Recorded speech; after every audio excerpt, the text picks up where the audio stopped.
नमस्कार. आत्ता आपण आलेलो आहोत फलटण बस स्थानकावर.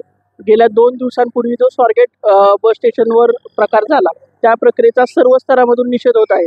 तर या सर्व बाबींचा विचार करता फलटण बस स्थानकाची सुरक्षा ही अतिशय महत्त्वाची आहे. फलटण बस स्थानक सुद्धा वाहते बस स्थानक म्हणून ओळखले जाते. फलटणला स्वारगेटवरून पंढरपूरकडे जाणाऱ्या बहुतांश बसेस येत असतात. तरी फलटण बस आगार सुरक्षित आहे का, याची आज आपण सविस्तर माहिती घेणार आहोत. चला तर मग पाहूयात फलटण आगाराची व्यवस्था.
नमस्कार. आता आपण फलटण बस स्थानकामध्ये आहोत. फलटण बस स्थानकामध्ये जे पोलीस मदत केंद्र आहे ते तुम्ही बघू शकता. पोलीस मदत केंद्रामध्ये एकही कर्मचारी नियुक्त नाही किंवा पोलीस मदत केंद्रामध्ये साधं टेबल खुर्ची सुद्धा ठेवण्यात आलेली नाही.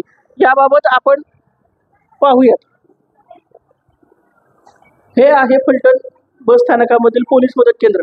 एखाद्या महिलेला, एखाद्या मुलीला, एखाद्या बहिणीला जर समजा अडचण आली तर तिने तक्रार द्यायला कुठं फलटण बस स्थानकामध्ये जायचा, हा सर्वात मोठा प्रश्न आहे. या ठिकाणी सर्व सुरक्षा रक्षक नियुक्त असून फलटण पोलीस स्टेशनचे पोलीस मदत केंद्र अद्याप कार्यरत नाही. तरी तातडीने फलटण शहर पोलीस स्टेशनने फलटण बस स्थानकामधील पोलीस मदत केंद्र सुरू करावे, इथं पूर्णवेळ कर्मचाऱ्यांची नियुक्ती करावी, असे मत प्रवाशांमधून व्यक्त केले जात आहे.